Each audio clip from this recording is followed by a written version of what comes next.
Good afternoon, and welcome to the 21st 874K Disabilities Coalition Advocacy event. I want you to picture that you're in the rotunda of the Capitol, and you are in there in the hundreds. You are there filling up the first floor of the rotunda and up on the second floor and up on the third floor. And Kelly Gunning and Valerie Mudd and the people from NAMI Lexington are leading us in cheers for those of you who have been there. We're cheering, cheering, cheering, cheering. So welcome. We're so glad that you are with us. And of course, we know it's 874K Day because there's snow on the ground, which always happens to us. We're going to open our program with the Pledge of Allegiance. It's being done by a group of young, empowered self-advocates who have been organized by the Center for Accessible Living, and they're all from Aaron's Trade School. So Marcy, if we can hear the Pledge of Allegiance, please. Sorry, part of technical problems, right, everybody? There we go. I think we fixed it here. My name is Jeremiah. I pledge allegiance to the flag of the United States of America and to the republic for which it stands, one nation under God, indivisible. with liberty and justice for all. My name. Wonderful. Thank you so much. That's Jeremiah, Emmanuel, Tayshawn, Ellie, and Freddie. And thank you to all you young, empowered self-advocates. Let me now turn to Donna Fox with the Center for Accessible Living, who is going to introduce our first very important speaker. Donna? Good afternoon and welcome to the 874K. Speaker of the House, David Osborne, was elected in 2005 to represent the 59th House District, part of Oldham County.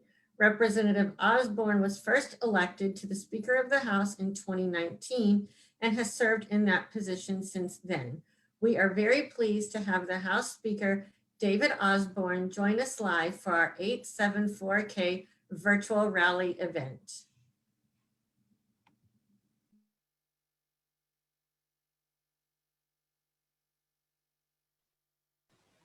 I love technical difficulties, the joys of virtual meetings.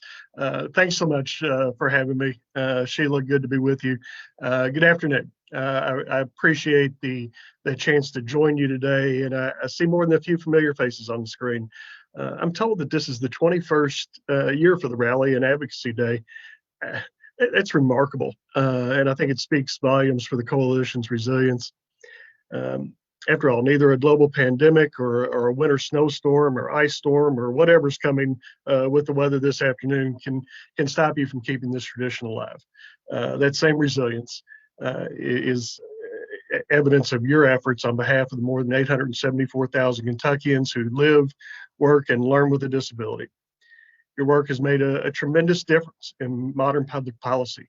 As a result of your efforts, we have greater public policy awareness of specific needs of those living with a disability, as well as their families and their providers.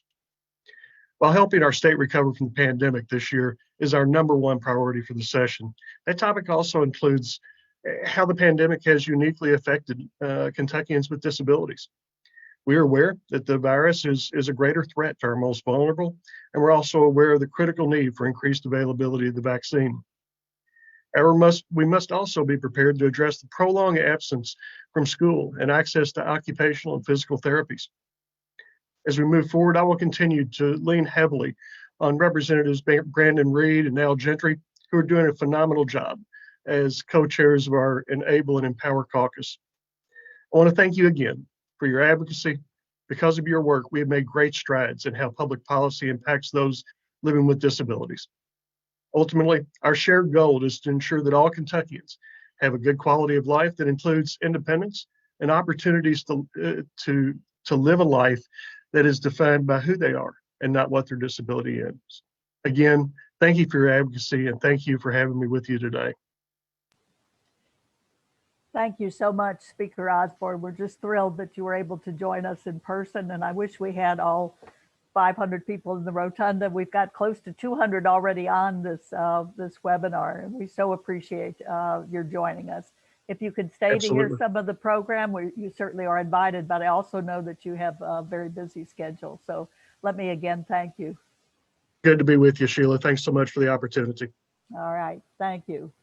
And now we'll turn to Steve Shannon, who is the Executive Director of the Kentucky Association of Regional Programs, and he's going to introduce the sponsors of our event today. Steve? Thank you, Sheila, and thank you, Speaker Osborne, for that great message. We appreciate your commitment to 874K. And again, I'm Steve Shannon, and I'm the Executive Director of CARP. CARP's an association of 11 community mental health centers. And those 11 centers are the sponsors for today's webinar. We appreciate their board's leadership, their staff leadership, and their staff's commitment to advocacy. And today, their commitment to virtual advocacy.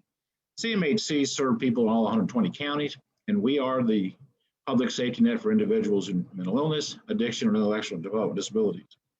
I'm going to read off the 11 CMHCs that sponsor today's event. I'm going to include the city where their office is located, so you have some idea where they're at and how many counties they support, just to give you an idea what the CMHCs are doing.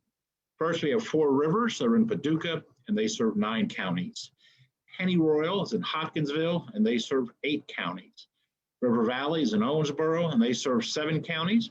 Life Skills is in Bowling Green, and they serve 10 counties. Community Care is in Elizabethtown, and they serve 8 counties. 7 counties is in Louisville, and yes, they serve 7 counties. North Keys in Covington, and they serve 8 counties. Comprehend is in Maysville, and they serve 5 counties. Pathways is in Ashland, and they serve 10 counties. Common Rivers in Corbin, and they serve 8 counties. And New Vistas in Lexington, and serving 17 counties. We thank these great CMHCs, and we thank you all for participating. And I want you to remember, in 2022, we want to see you. Thank you. Thanks, Sheila. You're quite welcome, Steve. Thank you. I love that. I know for some legislation, we're saying, let's get it done in 21. But I love the idea of being able to say to everyone, we'll see you in 22. Thank you. And thanks so much to you and to those 11 community mental health centers. They've provided the funding so that we can have this webinar via Zoom, which is not free, as you all know. And they've been an integral part of the planning of 874K for many, many, many years. I want to remind you that if you're a participant, that you have the chat there if you have any questions, or we've had some great comments come in already, thanking the speaker, for instance, and thanking those wonderful Pledge of Allegiance folks. So feel free to put anything in the chat along those lines. If you have a question about anything that's presented, put that in the chat as well, so that we can get that and come back and try to answer that. Marcy Timmerman is our guru of all things tech, along with Sarah Burris. She wanted me to remind you that she has all of the registrants' emails, and you will receive the YouTube link via email from her. She'll also put the link to the YouTube in the chat box today. So the full video from today, this is being recorded, will be loaded and available sometime tomorrow on YouTube. We're also going to be sharing, as Marcy indicated earlier, on the 874K Coalition website and on Facebook Live. And you'll be able to watch the program almost immediately after we're concluded today. So just a couple of housekeeping comments for you. It is my pleasure at this point to introduce my co-chair, Katie Bentley, who is the policy director at the Commonwealth Council on Developmental Disabilities. Katie recently lost her voice, and we're so thrilled that she has it back, and can also welcome you and give a little bit of the background also of 874K. Thank you. Thank you, Sheila, so much. I just want to say I'm so glad to be here with you all today and to be able to have my voice. I have worn many hats in the disability world. Thankfully, I have had some great opportunities. It is an honor to be the co-chair of this coalition. I was attending the coalition for years as a parent. And so many of you know me because I have children with disabilities. And I've had this wonderful opportunity to be a part of the work at the Commonwealth Council on Developmental Disabilities. If you're not familiar with the council, we are a federally funded program. We are actually the State Developmental Disabilities Council, and our projects are created across the state that empowers Kentuckians with developmental disabilities and their families. So the council's work, it really is across the entire state.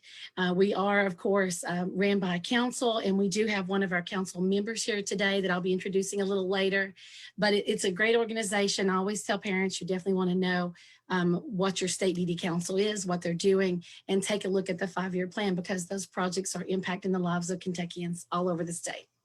I would like to share a little bit of information with you about our coalition.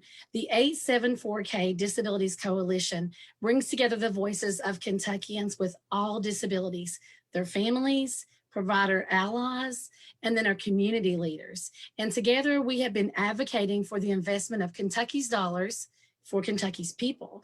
And our advocacy places people as the valued priority and covers all disabilities. We are dedicated to seeing that the needs of people with disabilities are being met.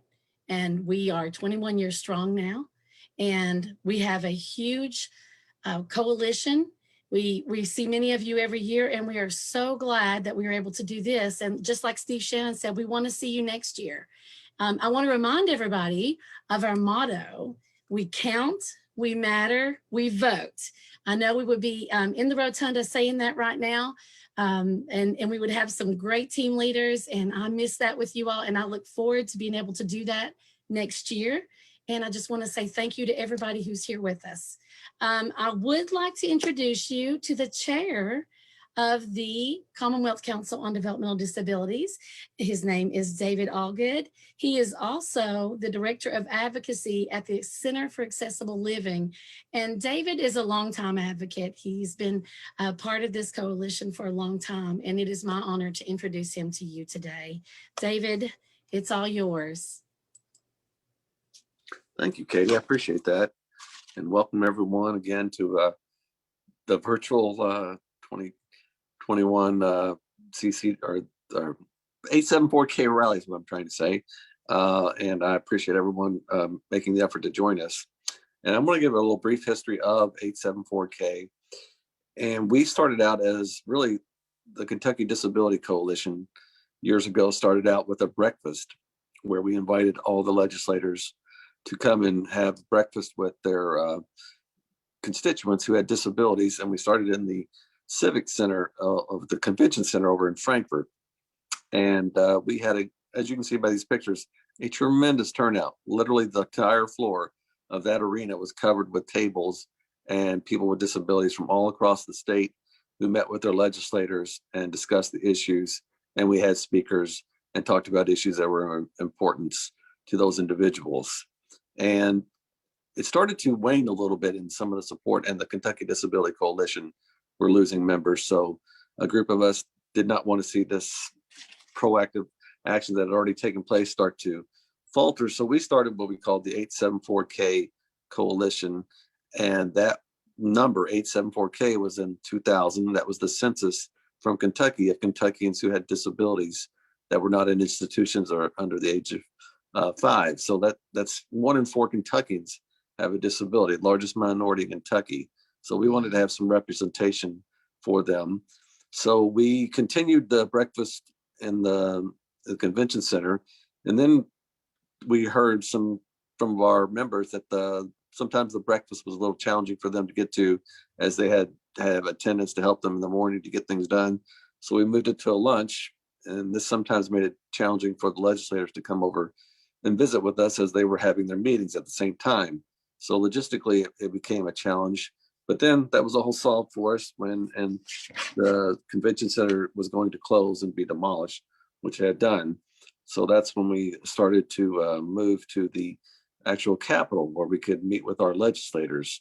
And so we met with, when we were at the convention center, we were very lucky to have at least 2 forums where we had the gubernatorial candidates show up and speak with us about the issues. And both members of both parties who were running for governor would then meet with us. And we had a forum up on the stage, and they shared their messages and ideas with us about the disability community in Kentucky. But when we moved to the Capitol, it was a really new territory for us, but it was also very beneficial, I believe, to us, because now our legislators and also the staff and state employees in the Capitol, now we're seeing people with disabilities. They were seeing how they were independent, or also we're seeing some of the challenges just with the access and mobility challenges around the Capitol. So I think that they got the legislators as well as the employees got a broader aspect into the life of people with disabilities and how some of the challenges that we face every day. And I think it was kind of enlightening with them as well. It's been stated today, we've been around for 2 decades on our 21st year. It's pretty amazing for a group to last that long. If we weren't doing something well and we weren't being effective, then I don't think that we would have been around that long. And we have been. And I think we've made great strides in alleviating some of the challenges and barriers that people with disabilities face. But unfortunately, we have a long way to go. And we always know that it comes down to funding. So we have to encourage our elected officials, as we have when we have the great opportunities of people meeting with their legislators throughout the day on our normal 874K rallies. So this is really positive for us. And as I said, we are a cross-disability organization. We have people with physical disabilities like myself. I sustained a spinal cord injury 38 years ago when I dove in a pool. We have mental health individuals. We have intellectual and developmental disabilities. We have brain injury.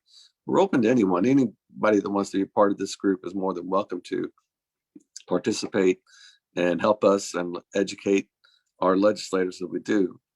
And in pre-COVID times, as you can see by some of these pictures, we usually had the largest rally every year in the Rotunda with 600-800 people. So it was very effective in allowing legislators to see and then hear our message about what we wanted to have done.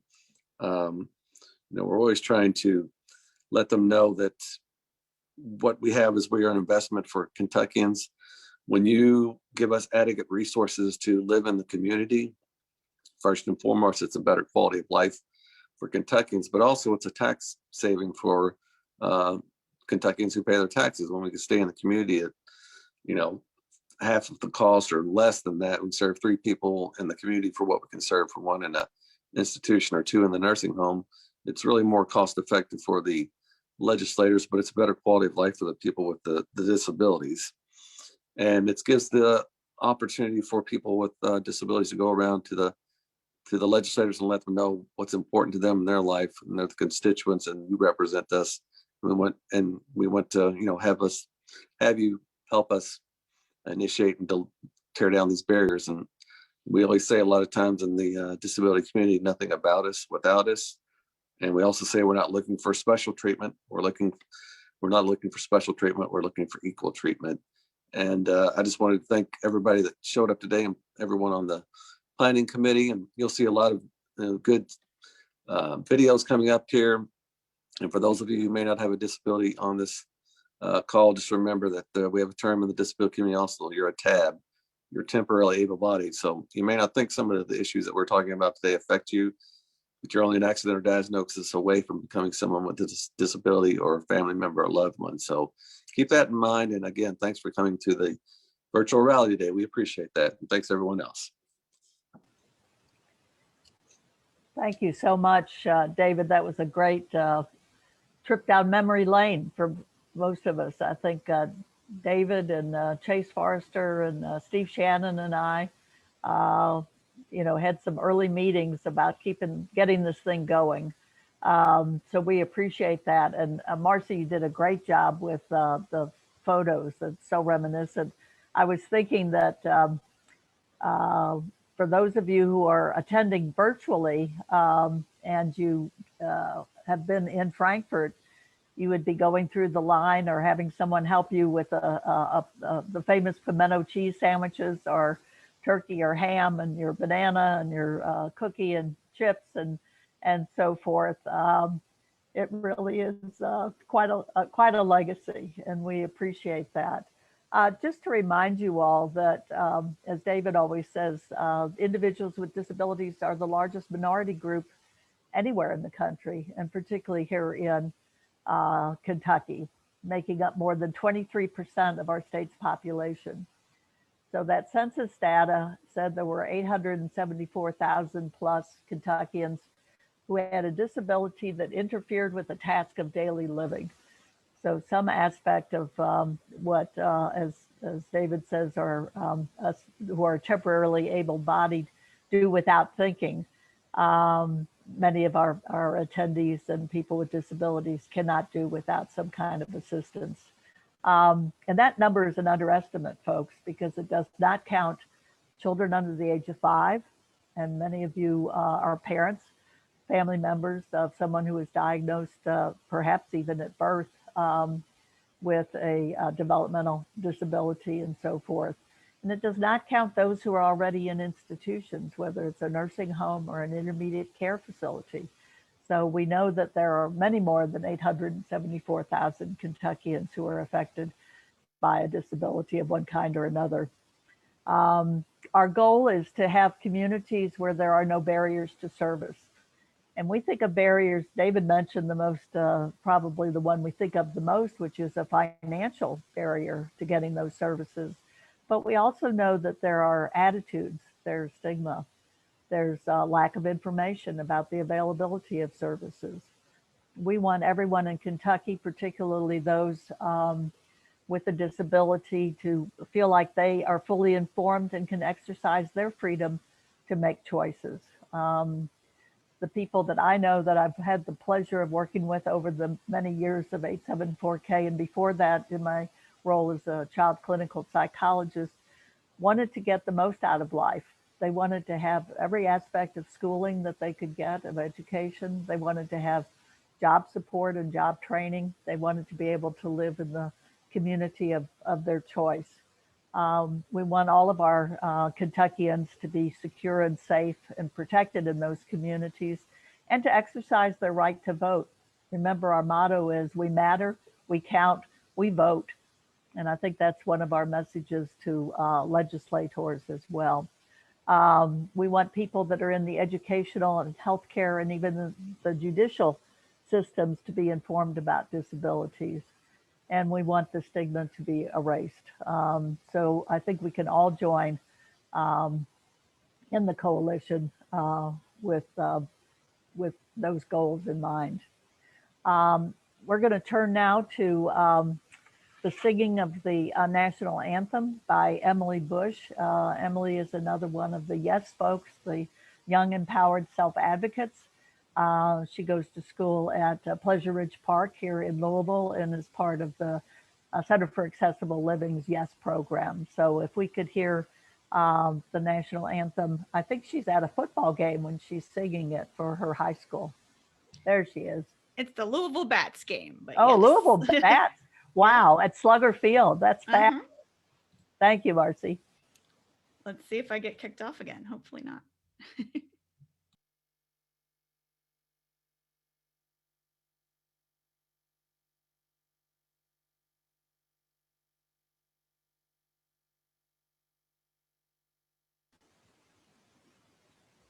Should we be hearing sound, Marcy?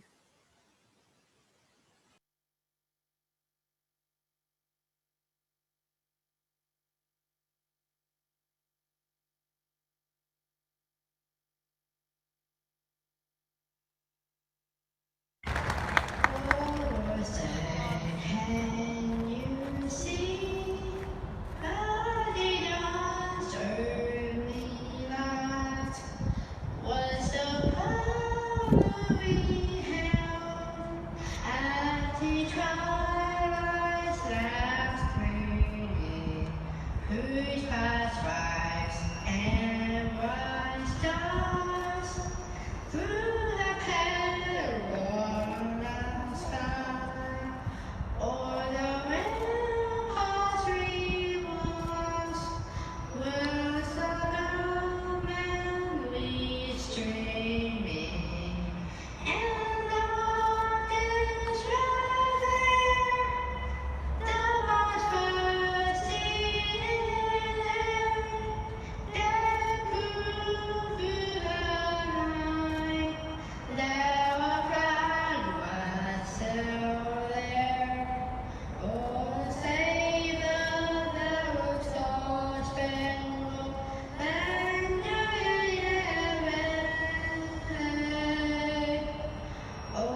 Bravo, bravo. I wish we were in the rotunda and we could all be clapping for Emily. What a fantastic job. Let me turn now to back to Katie Bentley, who is going to introduce our next speaker, who is also with us live. Katie? Thank you so much, Sheila. So I am very honored to introduce Governor Andy Beshear. Governor Beshear was elected in November of 2019 as the 61st governor of the Commonwealth of Kentucky. Prior to his election as governor, he served as one term as Kentucky's Attorney General from 2016 to 2019. This is the second year that Governor Beshear has joined our 874K advocacy event, and we are so pleased to welcome him back. Thank you for being here with us today.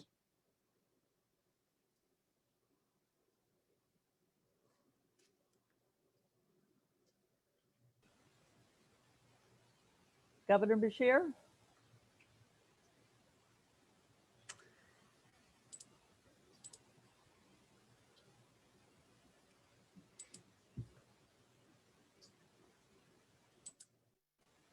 Well, I see his picture is there.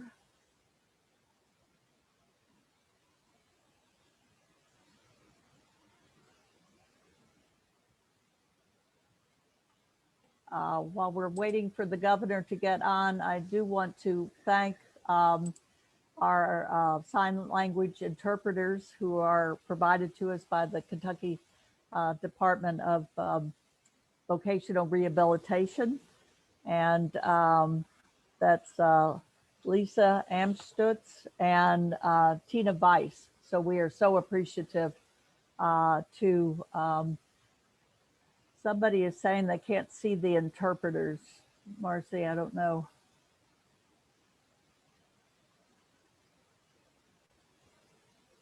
I'm trying to put it in the chat, but also remove all videos that aren't live. You can hover over a box where, say, like Laura Goines' name is. You can right click on that corner and hide all the videos, or all the folks without video. So the interpreter will show up with the speakers.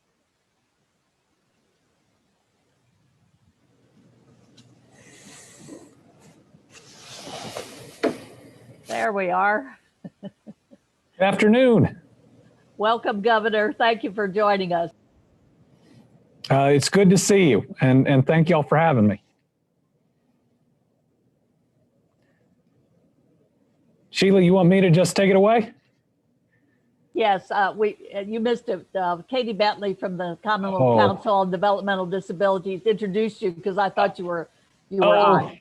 Well, so she gave you a rousing introduction. We can do it again. I'm sure I will never live up to the introduction. As you all know, we have a pandemic and 3 ice and snowstorms going on right now. So never a dull moment. I've been running here to make sure that we're doing everything to help our people, and then headed up to Eastern Kentucky right after this, especially Ashland, where we have a whole lot of people without power in Boyd County, and it's so cold. But let me tell you first that I am happy to be speaking with you today, the advocates and experts who work every day on behalf of Kentuckians with disabilities. Now, just last year, I was with many of you here in Frankfort, where we had the chance to meet and to talk and to enjoy some fellowship in a crowded rotunda. I remember just seeing the excitement on everybody's face, what it meant to rescind that Medicaid waiver, and how I knew that we share the same goals about bettering all of our families. Now, it seems so long ago that we could enjoy each other in close company like that day, but we know a return to gatherings is in sight and that we're going to beat COVID-19 this year. So I want to thank the organizers for prioritizing everyone's health by hosting this event virtually. We are currently administering the safe and effective COVID-19 vaccines faster and faster each week. But until everybody gets their shot of hope, we need patience. And remember, mask up, maintain social distance, practice good hygiene, and avoid crowds. Now, it's a time of growing hope and optimism. But there's no doubt about the pain the pandemic has caused over nearly a year. Advocating for Kentuckians with disabilities and delivering services is tough under normal circumstances, but during COVID, the challenge has grown even more daunting. So the entire Commonwealth, and certainly your governor, owes you a debt of gratitude for your work on behalf of some of our most vulnerable citizens. I thank you. But more than that, my administration has your back in these efforts through a variety of programs and other support structures. There are more than 26,000 people receiving Medicaid waiver services in Kentucky through 6 programs that support independent living in their communities.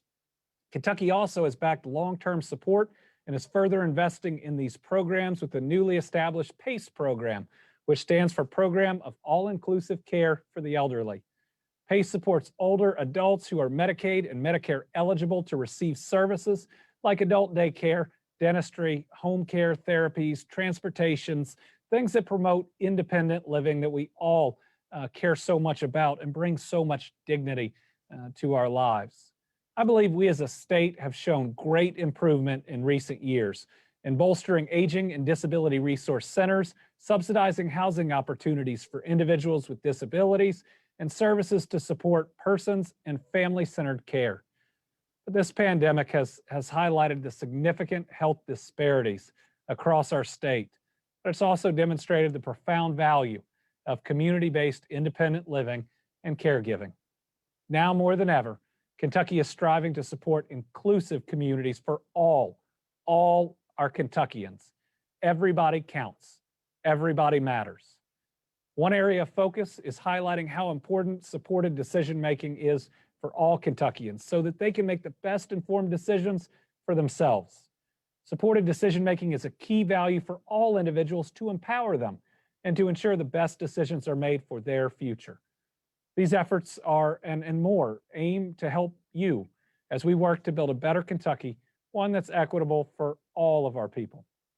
Now, before this, let me again say thank you. I've known and worked with most of you, and you've committed yourselves and your lives and your professions to helping other people, to doing the right thing, to doing what my faith teaches me we're supposed to do. You're out there every day on the front lines fighting, again, to make sure that everybody counts, that there aren't two Kentuckys, just one for all of us. And we know that when we look after everybody, our most vulnerable, everybody, that it lifts up every single family and it removes barriers that can help everyone succeed and live their very best life. So thank you. Thank you for your work during this pandemic. Thank you for your work before it. And I really look forward to the work that we can do moving forward. So it is my great honor to sign this proclamation, naming today, Wednesday, February 17th, 2021, as the 21st Annual Disabilities Awareness Day. So this proclamation is by me, Governor of the Commonwealth of Kentucky. Whereas more than 874,000 Kentuckians over the age of 5 have a disability which impairs their ability to work or to carry out tasks of daily living, and whereas all barriers to services and supports, whether they are physical, regulatory, financial, or attitudinal, should be eliminated. And whereas the individual and his or her circle of support need to be informed so that they can exercise their freedom to make choices and to direct their own care. And whereas individuals with disabilities should be given the education and the opportunity to gain and maintain employment and to become taxpayers, and whereas no individuals should be criminalized or discriminated against because of their disability, and whereas all persons with disabilities matter and should be afforded the opportunity to participate in the democratic process. And whereas the United 874K Disabilities Coalition has been bringing forth the voices of Kentuckians with disabilities for 21 great years. I just added the great. Now, therefore, I, Andy Beshear, Governor of the Commonwealth of Kentucky, do hereby proclaim February 17th, 2021 as the 21st Annual Disabilities Awareness Day in Kentucky in order to promote an increased awareness of disabilities and reduction of the stigma often associated with them. Done at the Capitol in the city of Frankfort this day, 17th day of February in the year of our Lord 2021, and in the 229th year of the Commonwealth. Proudly signed by me, Andy Bashir, your governor.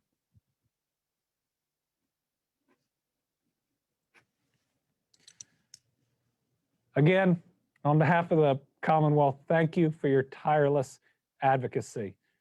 I hope that you feel just a little bit of how special that you are, and I hope that you see the opportunity, certainly as long as this administration is here, to work with you every day. It doesn't mean we can address every barrier at once, but you know you got an administration whose heart and whose soul is in the right place and is certainly with you. So God bless you. God bless the Commonwealth. I got to go jump on a helicopter, but thank you all for having me today. Keep each other safe at the moment. Make sure everybody that you know is warm, has power, or has a place that they can be. We've gotten through 11 months of a pandemic. We can get through the next couple days of this snowstorm. Thank you all. Thank you so much, Governor. We so appreciate it, and safe travels to you. Thank you for being with us. And I'm going to ask Marcy now to show two of our speakers, and then we have the introduction of another great legislator. So Marcy, if we can see Tyler Levy and then Brianna Parsons.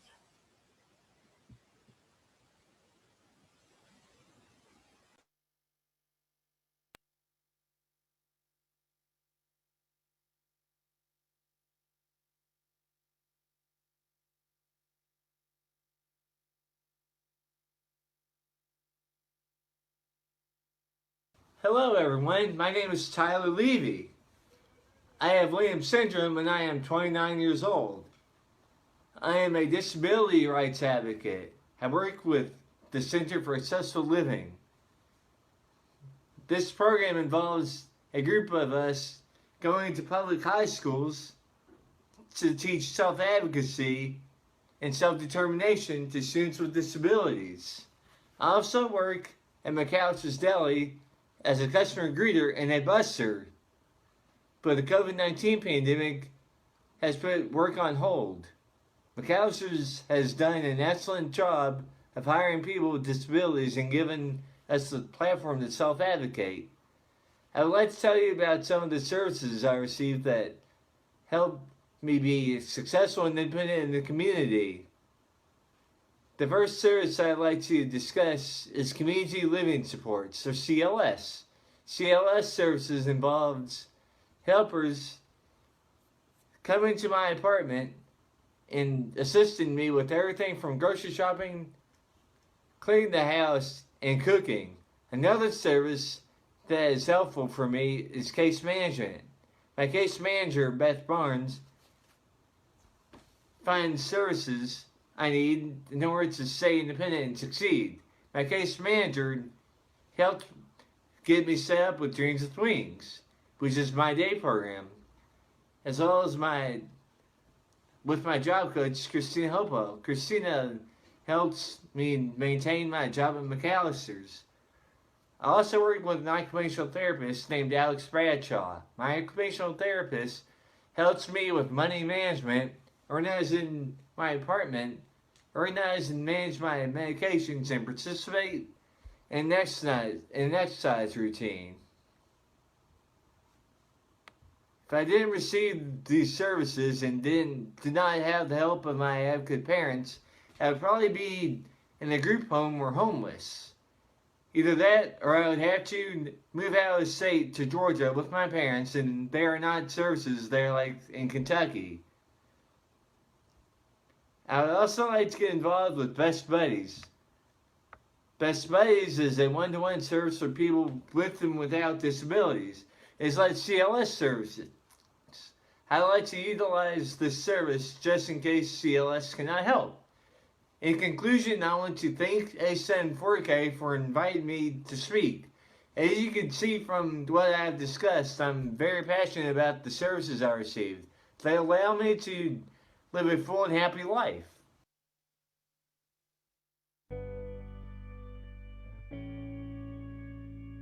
My name's Brianna Lee Parsons. I've been coming to Lakewood since I was little, since I was 2, and now I'm 29 going on 30.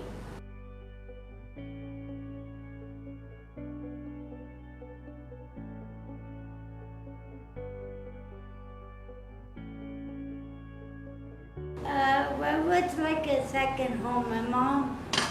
My mom really trusts us, and she trusts the staff, and it's like a second home to me because I can work, I can do everything, and I remember from 2 years, not 2 years, when I was 2 years old, I kind of remember, I met my first friend here. It would help me with my reading goal. I had trouble reading because of my brain damage, but today I read some. I'm happy I get the chance to read because I got a new niece, Gianna, and I get to read to her one day, and that makes me proud. And I'm doing so good for my therapy. I don't need it. I need it, but not that much right now. Important to me to work.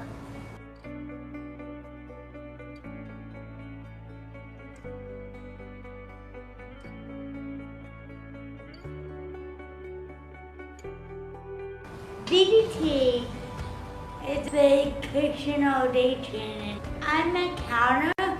My friend Gladys starts the bats, and we get paid. I help my mom with my paycheck. It's really nice for me that my mom's a single mom.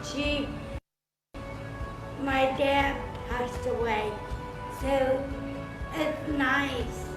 It's really nice for me to have the option to help her when she needs it. And I am so proud of myself for accomplishing some of my goals, and I can pick up stuff with my left hand like this, and it's so.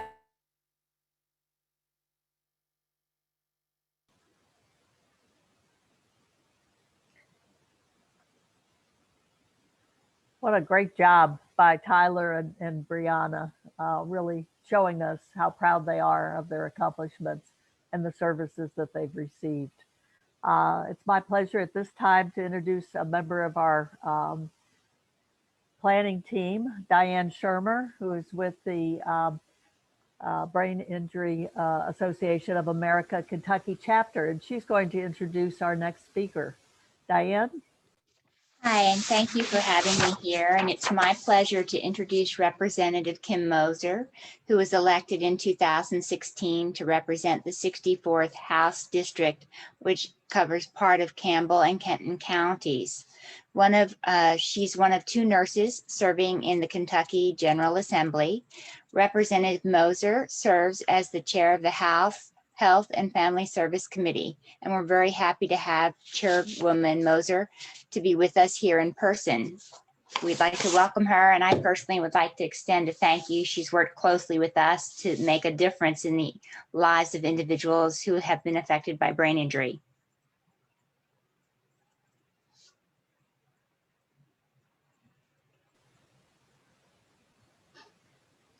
Representative Moser? Yes, can you hear me? Yes. We don't see you though. I know. I think that you all need to turn my video on. I'm trying to, but it says that the host has stopped it. Oh. Maybe I should have. No. I lost being the host when I got kicked out of Zoom. Can someone just make me the host again? Or whoever is the co-host just needs to right click on Representative Moser's square.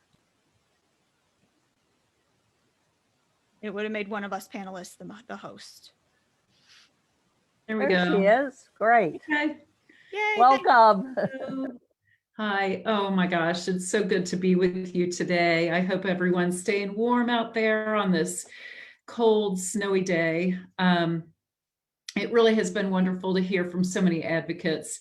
And I'm really honored to bring the 874K Disabilities Coalition greetings today. So thank you very much for having me. I'm disappointed that we're not in the rotunda as usual because of the COVID-19 pandemic, but this is a great virtual gathering. And I just want to congratulate you for continuing your tradition of bringing a strong disabilities advocacy message to Frankfurt for, I guess this is your 21st year. So congratulations.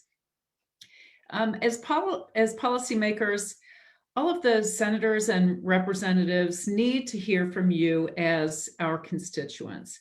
And so I just congratulate you for all the work that you do on behalf of so many across Kentucky. We need to know what services and supports have been helpful to you and what needs you have that have not been met. We are not always able to provide all of what is needed because of limitations in revenue in our budget, but we do need to keep moving forward to meet as many needs as possible.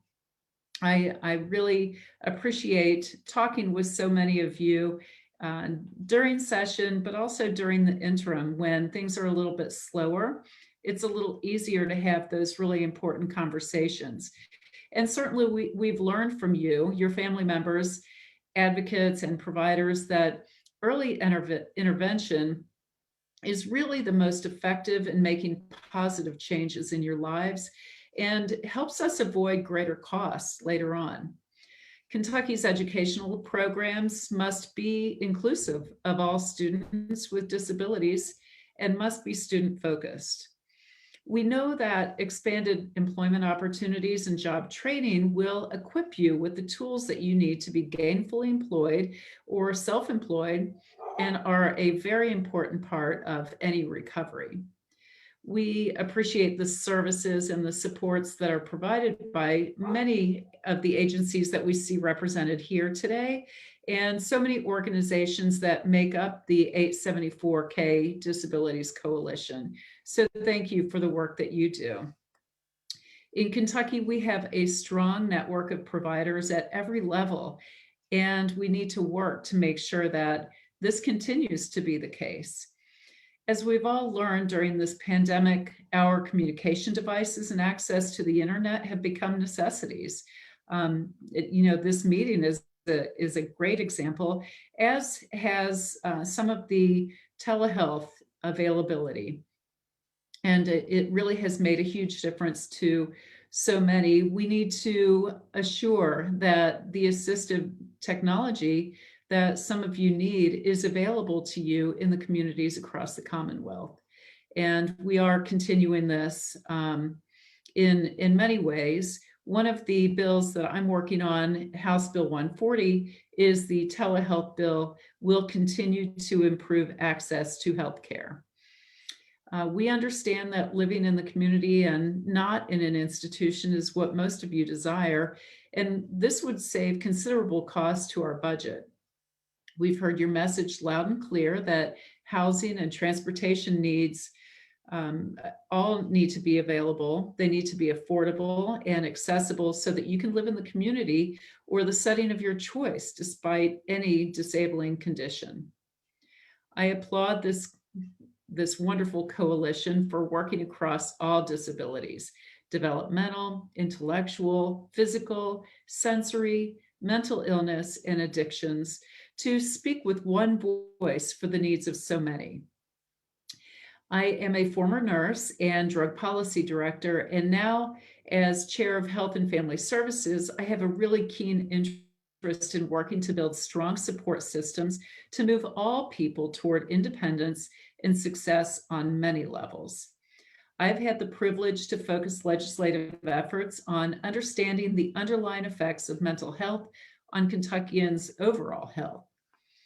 To that end, it is imperative that we have mental health parity in insurance coverage, and I've worked to help pass House Bill 50 this session through the House and and onto the Senate, and we hope to see its passage this session.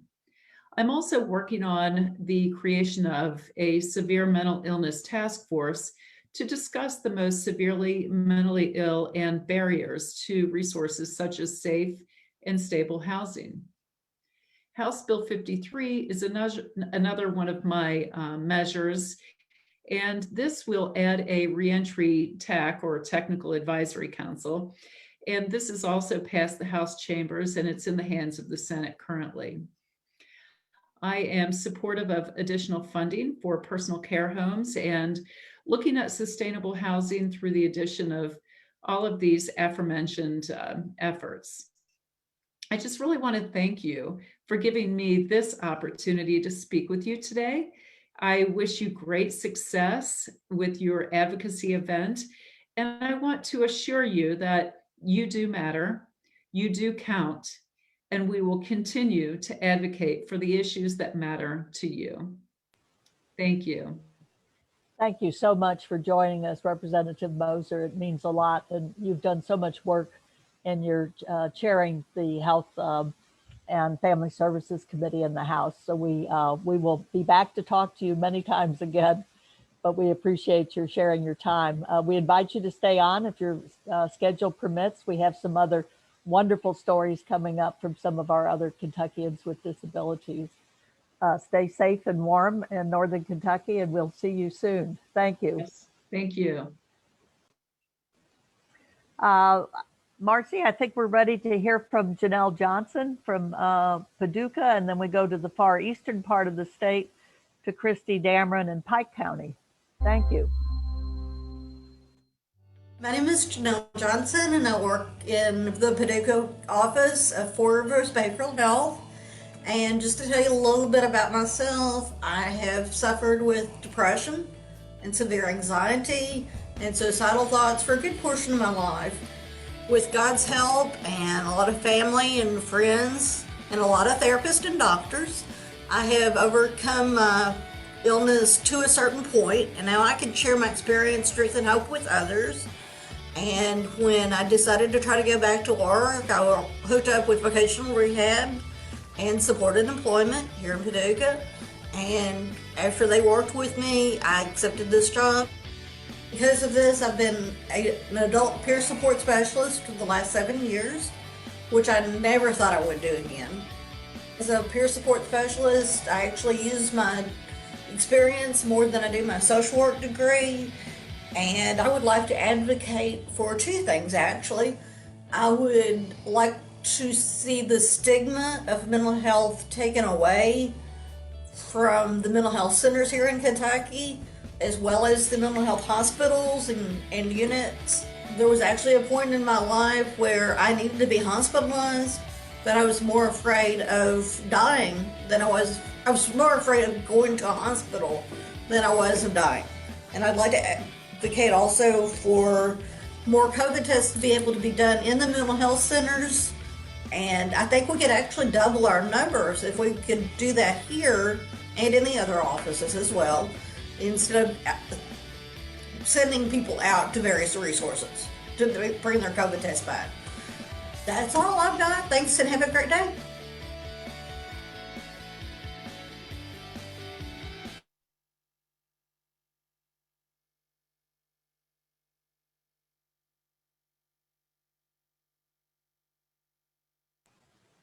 That's a great message from a far western Kentucky. Do we have Christy Dameron? Here we go. Thank you, Marcy.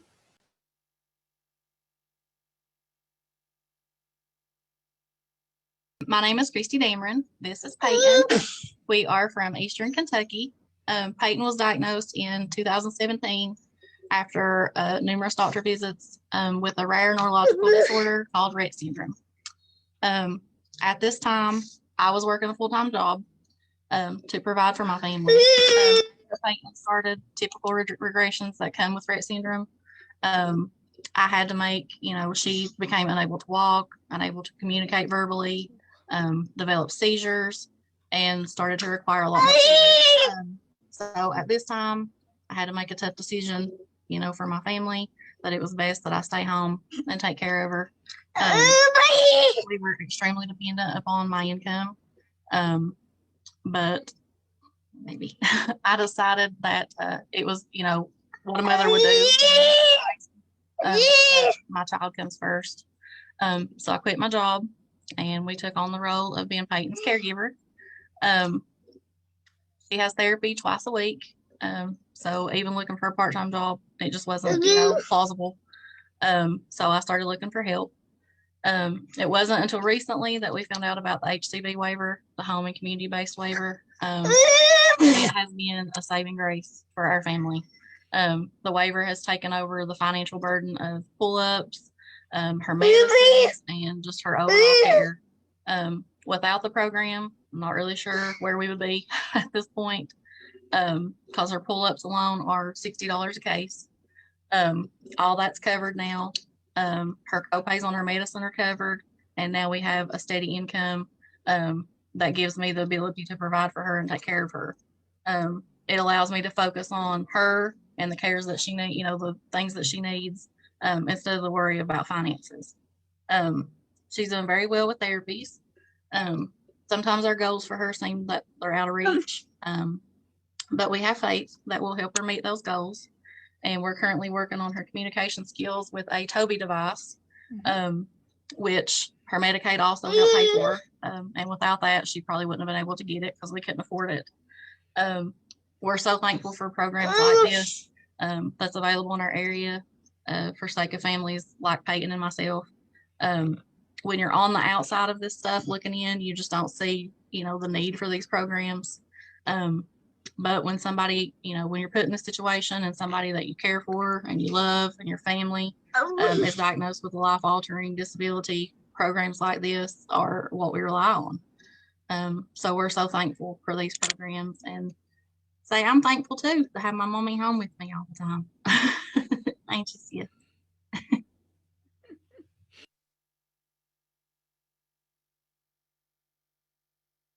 Wow, what a story. Thank you so much, Christy, for sharing that with us, and to Janelle for telling us. The peer support specialists are something that we've worked a long time on in both addictions and in mental illness. They're people with lived experience, and they provide wonderful services, particularly to folks when they first get a diagnosis or trying to navigate the system. So thank you very much. Let me turn now to Stephanie Hickey, who's been a member of our planning team and is with the Center for Accessible Living. And she has an introduction to make as well. Stephanie? Thank you, Sheila. Representative Al Gentry was elected in 2016 to represent the 46th House District, part of Jefferson County. As a result of an industrial accident in which he lost his right arm, Representative Gentry has been very active in disability issues. He and Representative Brandon Reed are the founders and co-chairs of the Legislative Disability Caucus, Engage and Empower. We are very pleased Representative Gentry has sent his greetings by video.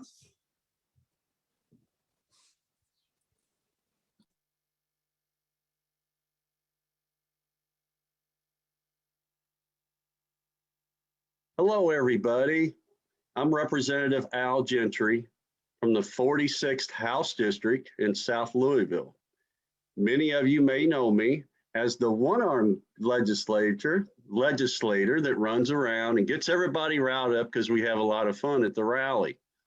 You also might know me as the guy that started the Engage and Empower Caucus, which was the nation's first state legislative caucus that deals with issues with people, Kentuckians with disabilities. First of all, I'd like to give you a very brief update on that. And we are moving along. We are doing work on the caucus. You're going to hear some exciting stuff in the very near future about it. So we are continuing forward. We've had some very challenging times in the caucus because of COVID-19. The COVID-19 pandemic has really been tough on all of us. And many that work in government and many legislators, we have seen our workload go up 5 times or more.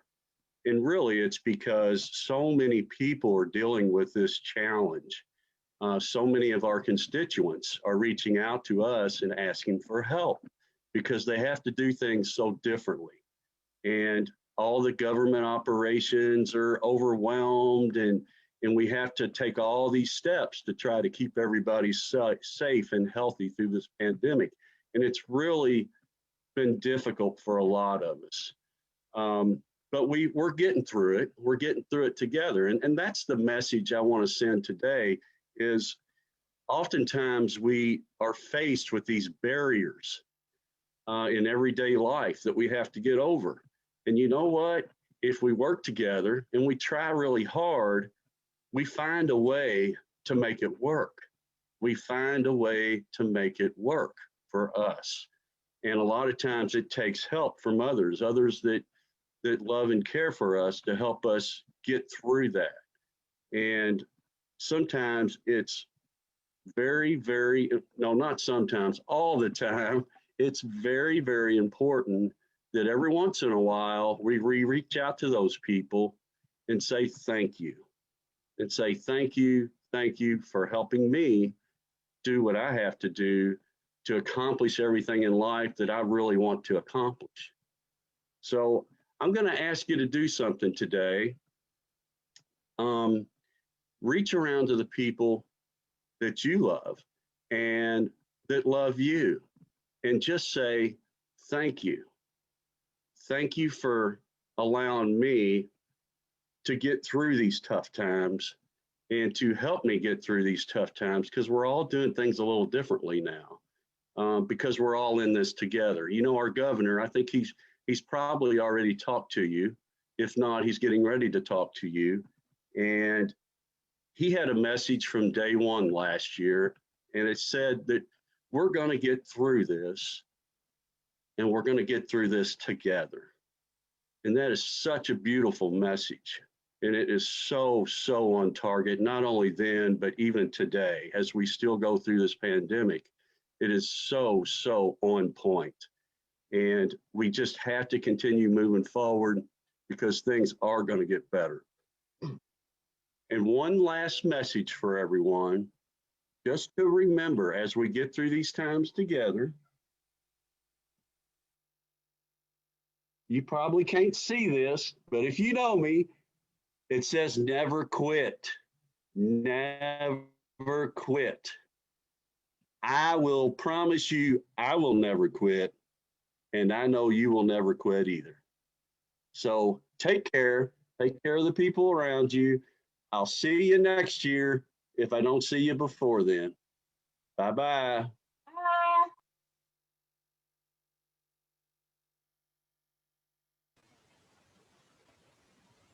Many of you who have been in the rallies have heard Representative Gentry. He's a great cheerleader when he comes to the podium, and we thank him.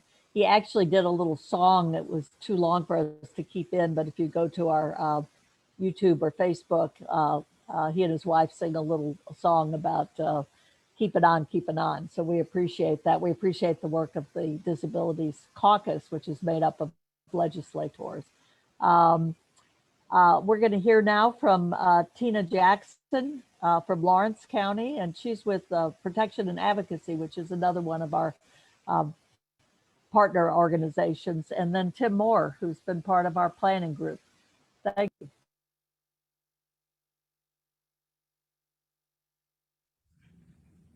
Governor Beshear, my name is Tina Jackson, proud Kentuckian, from Lawrence County.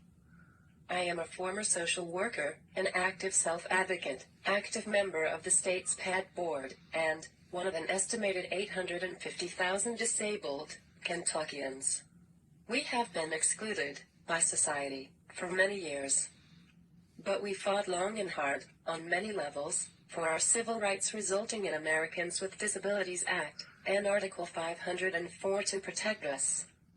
But now, we find our lives are again being threatened, because we are vulnerable to the COVID-19 virus, and when people who may not have an adequate knowledge of disabilities are making life and death decisions and rationing of treatment of COVID-19. We ask that you Recognize us, include us, when possible, on life-saving decisions, and include us in the conversation of COVID-19. About 30% of Kentucky COVID deaths were disabled citizens. Help us all stay well. Stay home. We will get through this together. Stay home. Peace.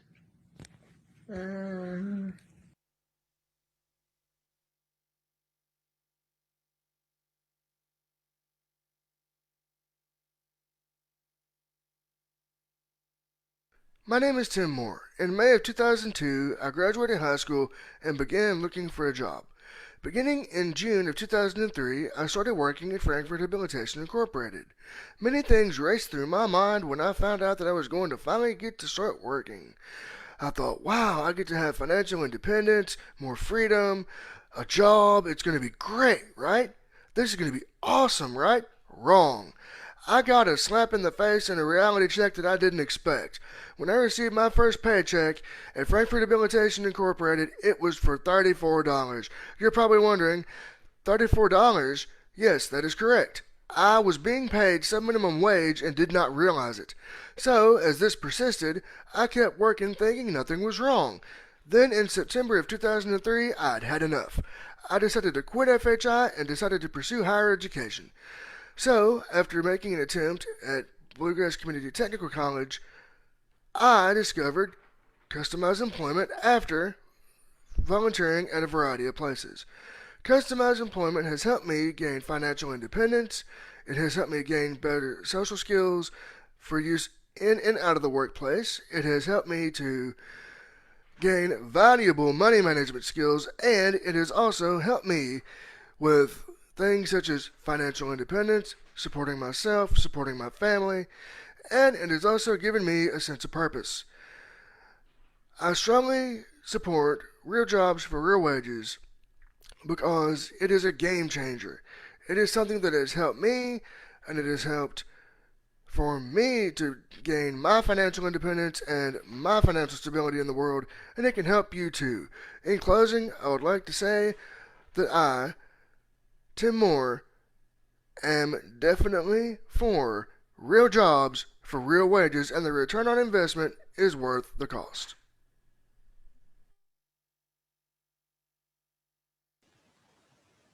Great, thank you so much. And as I said, Tim has been a part of our planning group with the Commonwealth Council on Developmental Disabilities. Let me turn now to Steve Shannon, who's going to introduce our next speaker. Steve?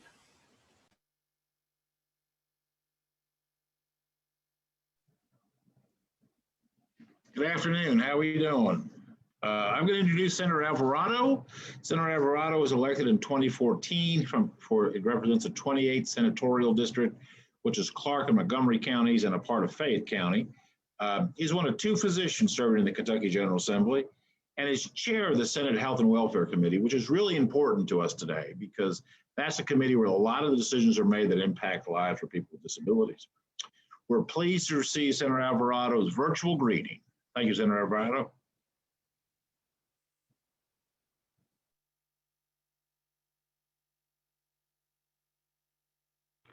Hello, this is State Senator Ralph Alvarado, and I proudly serve the 28th Senate District covering Fayette, Clark, and Montgomery counties, and I also serve as the chairman of the Senate Health and Welfare Committee. I want to take a brief moment to thank the many members of the 874K Disabilities Coalition. Your voice has been loud and clear on issues important to individuals with disabilities here in Kentucky. And I'm also proud to say that I'm a member of the Enable and Empower Caucus in the General Assembly. As a physician, I've had the opportunity to treat hundreds of patients who suffer with a variety of disabilities, and I've also prided myself in being an advocate for these patients and their needs. I'm a proud sponsor of Senate Bill 18, which would gradually phase out sheltered workshops and allow individuals with disabilities to earn comparable salaries to the general population with regards to employment. And I also plan to advocate for sufficient funding and resources in the 2022 budget to promote access to community-based services, increase waiver slots, and supports for Kentuckians with disabilities. Obviously, we know that anything we can do to improve the quality of life for people with disabilities will assist these citizens in their opportunity to work, achieve personal goals, and live independently. And that's ultimately what we want for every Kentuckian. Obviously, there's a lot of work to be done on this front, And I thank all of you for your continued advocacy and passion. Keep up the good work, and God bless our Commonwealth. Thank you so much to Senator Alvarado. And Steve's right, that committee is extremely important to us. And Senator Alvarado, like his counterpart, Representative Moser, who we heard from earlier, are certainly go-to people for us on our disability issues. So thank you for that introduction, Steve. Marcy, let's hear now from Heather Wilson from Communicare, and then Mark Rothel from Lexington, please.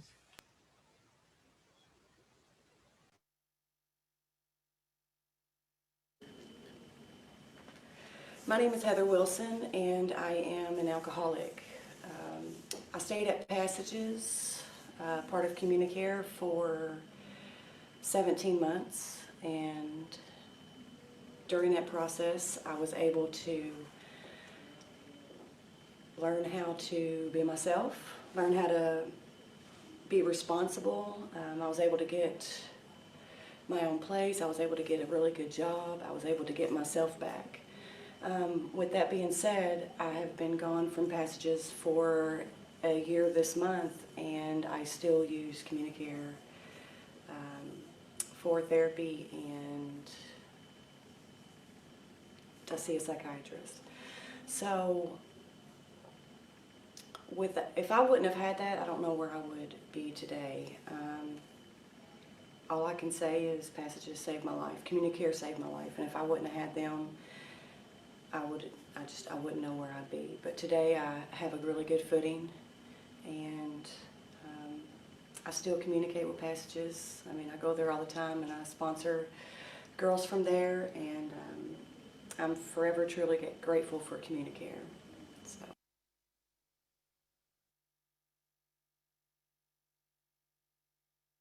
My name is Mark Edwin Raphael.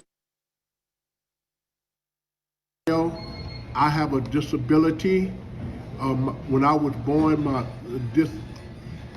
umbilical cord was wrapped around my throat, and my right side of my brain is completely dead with function. I don't have no function on my right side of my brain.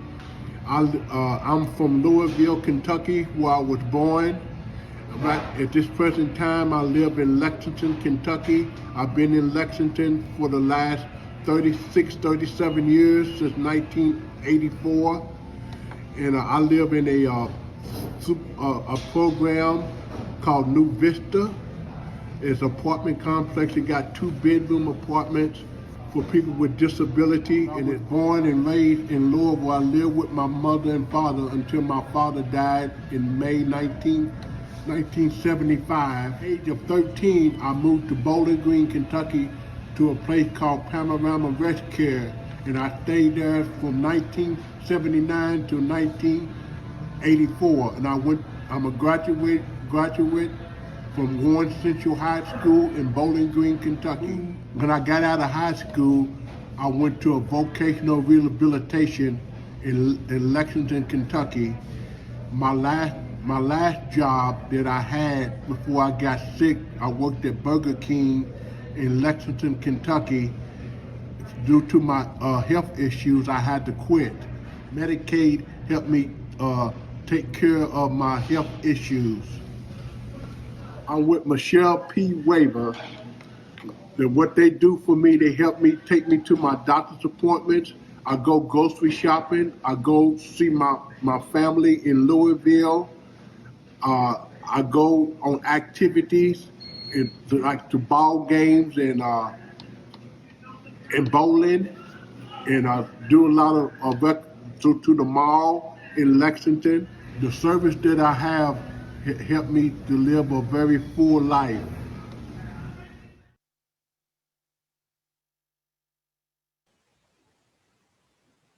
That's great. Those are great stories of recovery in Heather's case, and of long-term services in Mark's case. Let me turn now to Nicole Maher, who is with the Commonwealth Council on Developmental Disabilities, who's going to introduce our next speaker. Nicole? Hi, Representative Joni Jenkins was elected in 1994 to represent the 44th House District, which is part of Jefferson County. Representative Jenkins has served in a number of positions in the Kentucky House of Representatives and was elected Minority Floor Leader by her caucus in 2019. We are very pleased that Leader Jenkins has sent us her greetings today virtually. Thank you. Thank you so much for inviting me to welcome you to the 874K Coalition, your 20th event. I think I've been here for most of them. I wish we could be in person, but this will have to do. Thank you so much for your advocacy on the behalf of folks with disabilities. The House Democratic Caucus is doing all that we can. Our own Representative Al Gentry has started a caucus just about folks with disabilities. And I know that COVID has hit this population very, very hard. We are very intent on looking at funding in the budget. I chaired the subcommittee on Health and Family Services a while back, so we are watching that portion of the budget to make sure that we carry on what the governor had proposed in making sure that Michelle P. and SLC slots are increased and funded. Your advocacy is so important. I encourage you to be reaching out to your state senators and your state representatives, making your voice heard as you have every year. I hope you have a great advocacy event, and again, wish I could be there in person, but I know I'll be hearing from many of you. Thank you so much.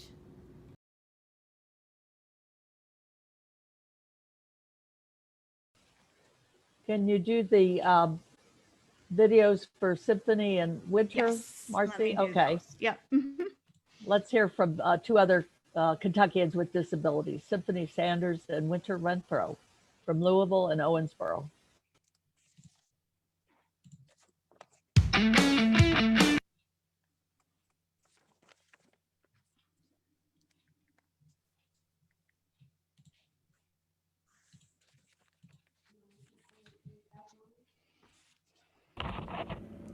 Hello, legislators. My name is Symphony Sanders. I am 40 years old. I have cerebral palsy, and that's why I use an electric wheelchair. I am also married to a wonderful young man whose name is Quentin Sanders, and who also uses an electric wheelchair and has cerebral palsy. We have been married for 6 years and both live in Louisville, Kentucky.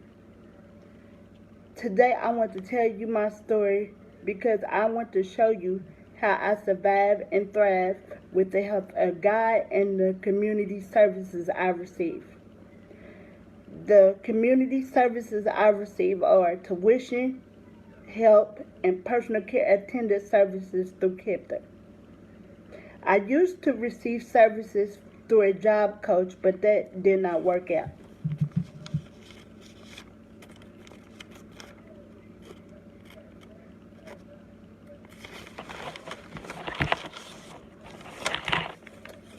I want to work, but I feel that without these particular services that I've received through KIPTA and my grandmother, who is also my personal care attendant, I would not have been able to accomplish the goals that I have already,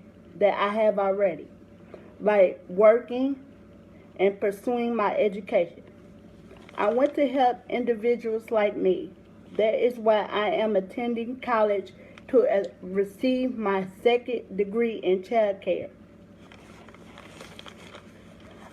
I want to open my own daycare, especially geared towards children with disabilities.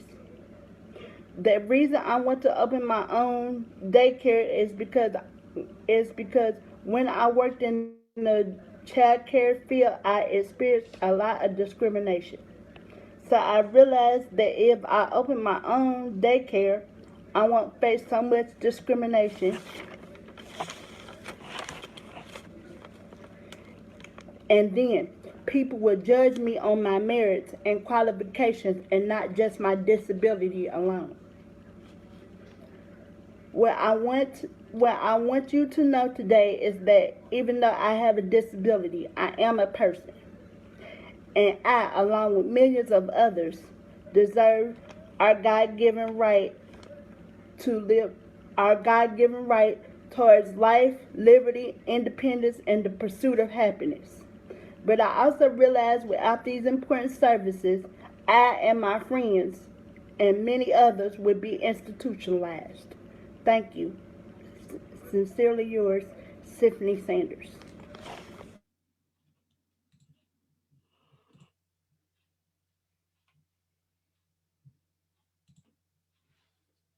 Hi, everyone.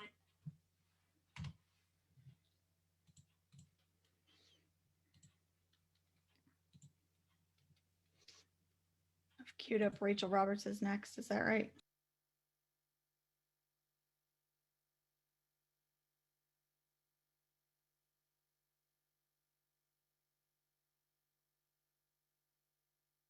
I'm sorry, Winter Renfro, do you have her video, or should we go on to Representative Roberts? Let's go on Okay. to Representative. All right, Stephanie Hickey, if you would do the next introduction, please. Yes, thank you, Sheila. Representative Roberts was elected in March of 2020 in a special election to represent the 67th House District, part of Campbell County. Representative Roberts was later elected to serve a full 2-year term later in 2020. She serves on the House Banking and Insurance Committee. We are very pleased that Representative Roberts has sent us her greetings virtually. Thank you, Representative Roberts.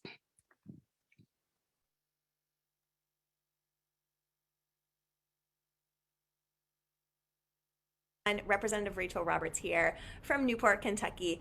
I wanted to take this time today. I'm sorry we can't be together in person, but I'm so glad to be able to participate in the 874K rally, at least virtually. First of all, just a personal note. Last year I won in a special election and I was sworn in on March 3rd. But I was there for about a week beforehand trying to learn the ropes. And I can't remember if it was my very first day. I think it was my very first day that I was there. I walked into the rotunda and it was the 874K rally. And it was just so special to see so many people there, reminding everyone truly how inaccessible our capital is in Frankfort, but also just fighting for equity and accessibility. So thank you for all of the work that you all do. I'll talk to you a little bit about my district and some of the challenges I'm aware of here. So one of the things that comes up a lot in where I live, since it is such an urban area, is access to public transportation and public transportation that is accessible. We are seeing more and more cuts to our public busing system here, which we call TANK, and the option to take what is a regular ADA compliant bus and to instead use these streetcars, not streetcars, but like trolley cars, which are really, really cute. They're super cute and people like them because they're happy and cute, but they are not very ADA friendly. The seats are not comfortable. It's harder for wheelchair access, so on and so forth. So that is something that we continue to work on to try and make sure that we keep as many routes available as possible and that the apparatus that we use on those routes are as accessible and available to as many people as possible. Also, I live in a historic neighborhood, so as we are going through and repairing sidewalks and walkways, we are always doing so with an eye towards making them as accessible as possible. And for those of you who have been to Newport, you're familiar with our levee system. We have added some new pedestrian bridges there, which make it so that you can connect without having to use stairs, which has been a problem for quite some time now. As a legislator, I continue to fight for funding for accessibility and for equality, and I'll speak a little bit specifically to Michelle P. waivers, which I think hopefully are something everyone here is aware of, but Michelle P. waivers are just so vitally important, and we continue to not add slots to them in the 2 budgets that I have seen so far and budgets that I was aware of before I became a legislator. So I will continue to fight for the expansion of those waivers so that we can help people who have developmental disabilities be as independent and lead as full and fulfilling lives as they can possibly lead. So I think that's what I have for you all today. I just want to end by saying again, I'm so grateful for your advocacy. I'm so grateful for all the hard work you all put in. I look forward to joining my colleague Al Gentry and my colleagues Al Gentry and Brandon Reed's new caucus, the Enable and Empower Caucus. I look forward to being a member of that. And if you ever need me or I can be of any service, I'm pretty easy to find. You can find me through my legislative email or on social media at Rachel4KY. Y'all stay well. I hope that the next time we do this, we are in person. Thank you so much, Representative Roberts. Marcy, can we go to Caitlin Lewis from Communicare? To that tape.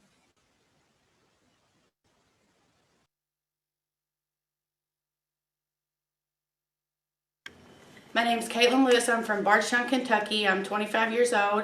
I have 4 kids. 3 years ago, I was admitted into mental health court program through Communicare. They helped me find a program called Eastern Care. I was there for 8 months. They helped me get my kids back. I was able to gain back relationships I never thought I would get. I now work for Communicare and I help other people in recovery, men and women. And it just feels really good to be able to give back and help someone and give what was given to me.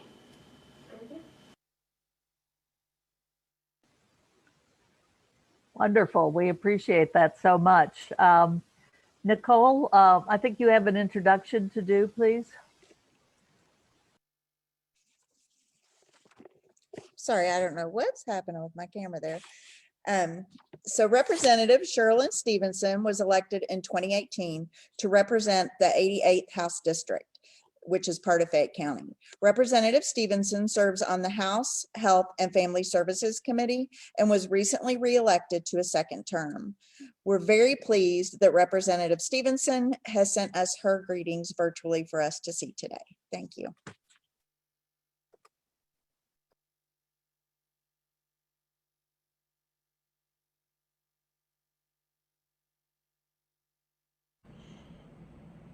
Hello, coalition members. Representative Sherilyn Stevenson here. I represent the 88th District, which is the southeast portion of Lexington and Fayette County. I am very excited to be with you today, and I'm so sorry that we are having to do everything virtually right now because of COVID restrictions. But I am looking forward to getting this virus under control and seeing all of your happy faces by the hundreds in Frankfort again next year. It's always a really happy day when we can be together. I enjoy seeing your smiling faces, and the Capitol is not the same without all of you there. I am a proud member of the Enable and Empower Caucus, and I cannot wait to work further with Representative Gentry, who is one of the founding members of the caucus, so that we can band together with our colleagues to ensure that there is significant funding in our future budgets, and that we are doing things that allow for all of the community supports that Kentuckians living with a disability need and deserve. Again, I look forward to being with you all again in person. Please don't hesitate to reach out one-on-one. I'd be more than happy to talk with each of you and listen to what it is specifically that you have in mind that you would like for us to advocate for. I hope that you all have a wonderful day. Thanks again for everything that you do. Bye.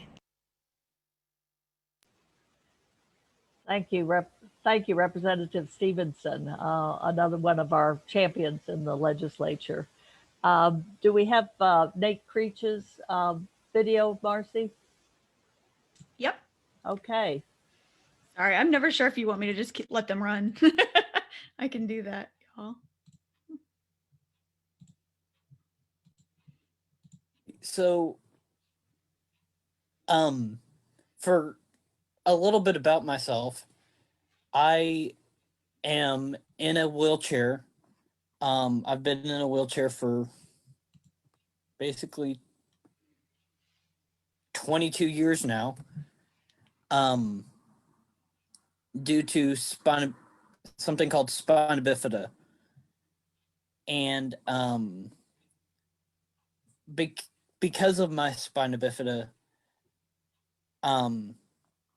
I receive services such as Michelle P. Waiver, and I think they have helped me. I have a better way of asking for what I need, or yeah, I have better skills of asking for what I need now than I feel like I would have if I didn't have the Michelle P. One of the goals that I had due to Michelle P was to um was to I guess advocate for myself. And I feel like that goal, and because of Michelle P, I'm better at that now than I feel like I would have if I didn't have Michelle P.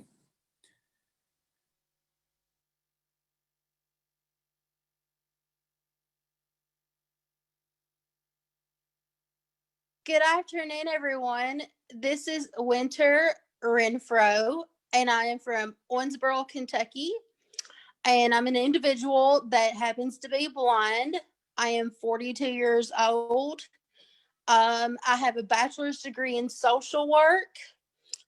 Yes, I do benefit from some of these government assisted programs such as Medicare, Medicaid, and housing assistance. And if I didn't, wasn't available to get those, you know, being blind, it's hard with health insurance. Um, and then with housing assistance nowadays, with COVID going on, everything is just super expensive. And so if I didn't have housing assistance, I would not be able to be as independent as I can be. I had to move from my parents' house, which they, by no means they didn't mind me living there, but they live in a county that does not have public transportation. And as a person that has a disability, especially a visual disability, we need that public transportation.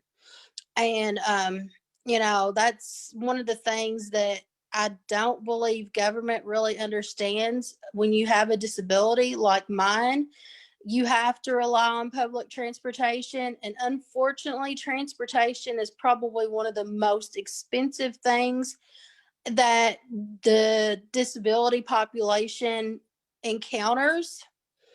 Another is, okay, finding a job. Unfortunately, in the blind community, the unemployment rate is at 80%, whether you have a degree or not a degree. And unfortunately, I'm in that unemployed category. But when you do find a job, it's hard because it's like, okay, how many hours can you really work before benefits are taken away? And it may not necessarily be monetary benefits that you really rely on, but it's the healthcare benefits that you really truly rely on, because doctors are so expensive, and especially if you have to see a specialist, it's just not doable. I don't know about all the other disabilities, but technology for the blind population, it's like if you need something and it's going to benefit you, 9 times out of 10, it is not in our budget to get. Just for like an example, there are glasses that you can wear that have a camera in them, and you can point that camera at a piece of paper and it'll read it to you. Those glasses run anywhere from, I'm wanting to say, 1,500 to 3,000 something. And it's just, so technology is really expensive for the disability. Like I said, transportation, just anything that you can think of, it's going to be harder on the disabled population.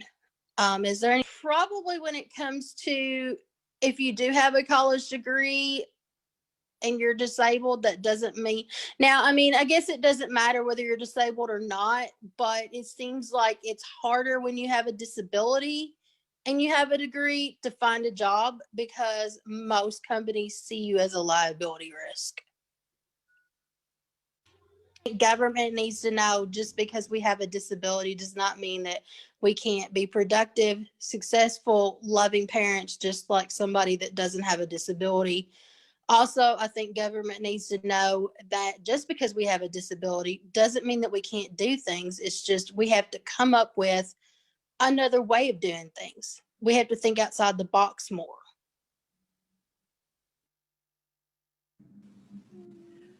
What a great closing line. We have to think outside the box. And I can't think of a group that has done more of that than this group of people with disabilities and those who advocate for them.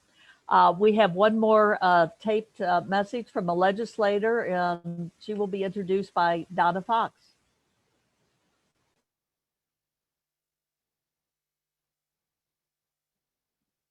Thank you, Sheila.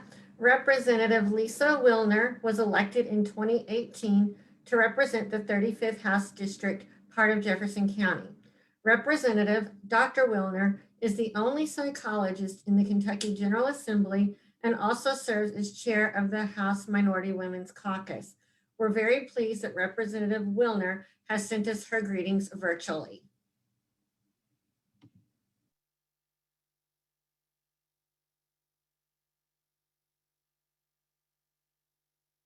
Good afternoon, 874K Rally. So glad you're here today. I wish we could be together in person, but I'm glad we could still find a way to be together. I am Lisa Wilner. I'm the state representative from Jefferson County, District 35 in the city of Louisville. I'm so glad you're here. Your voice is so important. Your presence, even virtually, is so important so that you know that legislators are hearing your perspective directly. I believe that when we give people what they need, then all of us do better. When we give people what they need, then we thrive as a society. And I believe that the disability community deserves what it needs. It deserves front-end investments from the Kentucky General Assembly in services and programs that allow you to live the lives that you are fully capable of living, that you live the lives that you deserve, that we invest in supported housing, that we invest in jobs and job training opportunities, and that we allow every person in this Commonwealth of Kentucky to thrive. Again, I really want to thank you for being with us. And again, your presence in the Capitol is so important. Thank you. As a psychologist, I love it that we have a psychologist who is a representative. Thank you, Dr. Wilner. We have one final message from a Kentucky with a disability, and then we will wrap up. But this message has a very good ending line for us. So, Marcy, if we could hear from Heather Kidwell. Hey, everybody. My name is Heather, and I am doing this kind of representing the population of disabled Kentuckians and the role that I play. I am employed by Communicare, and my official title is I'm a team lead adult peer support specialist. What I like to always say is when I was given the opportunity to consider this position, it became a way for me to give back what's been so freely given to me over the years. And it was an exciting thing to be able to have my first resume that didn't have my education opportunities, degrees thereof, And it was about a life changing my experience, my strength, and my hope. The role of a peer support specialist, what I try to do is strive to empower the individuals that I work with to be their best selves, to achieve their hopes, their dreams, their goals. It's a recovery journey. And for these individuals, they need help with housing, resources for food. I can link them to the community partners. Just to mention one specific, I'm able to get a grant each year that I write for from TRICARE United Way. They have been just wonderful after coming and seeing what we offer in the clinic I work in, which is called Participation Station in Bardstown. They saw the need for these funds for me to be able to offer these people resources that they wouldn't have otherwise. As far as the 874K, I've attended in person the last 3 years, and I want to encourage my policymakers, our policymakers, the ones that have the opportunity to not cut the budget, to keep helping individuals in Kentucky that are classified as disabled. You know, it's not just about the mental illness part. It's about, for me, what I offer is the mental illness, the addiction recovery, and it's all tied in. I offer a group called DTR, Double Trouble in Recovery, to help those individuals that are dually diagnosed.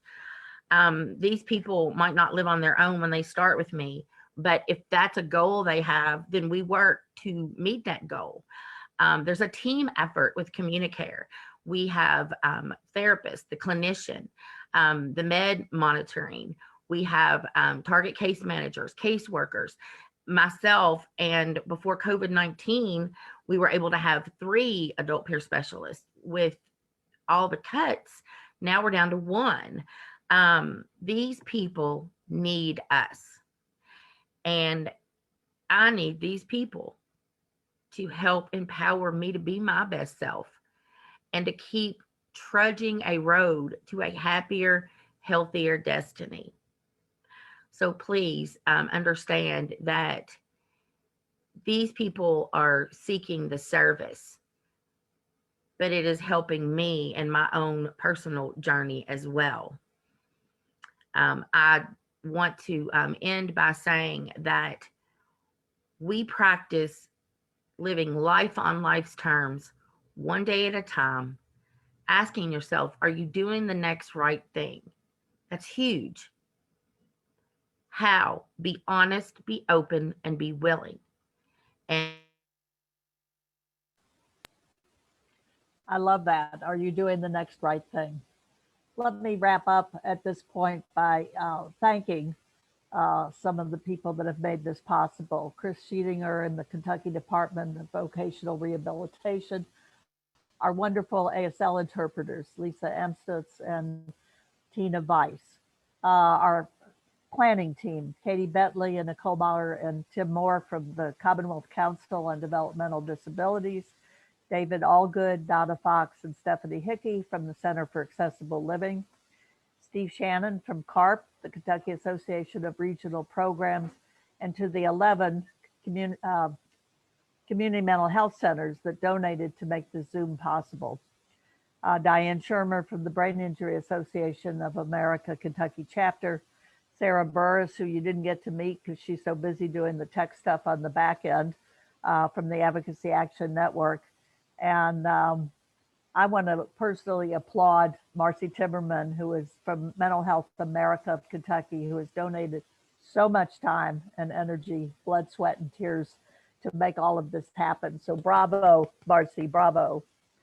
Most of all, I want to thank all of those Kentuckians with disabilities, their families and advocates, and to the agencies who provide services to them for joining us today. We are especially grateful to those individuals who are willing to step forward to tell their stories. We appreciate you so much. I want to remind you that you can see us on YouTube. Marcy will have the link, And we'll get to see Representative Joni Jenkins, who is the minority leader in the House, and we didn't get to see her video. Remember, you count, you matter, hopefully you vote. You are 874,000 plus returns on investment. Make your voices heard. If we were in the rotunda, I would have you chant with me, 1-800-372-7181. Remember that number and use it, 1-800-372-7181. You all be safe, stay healthy, stay warm, and keep raising your voices. Thanks to everyone who made this possible. Goodbye.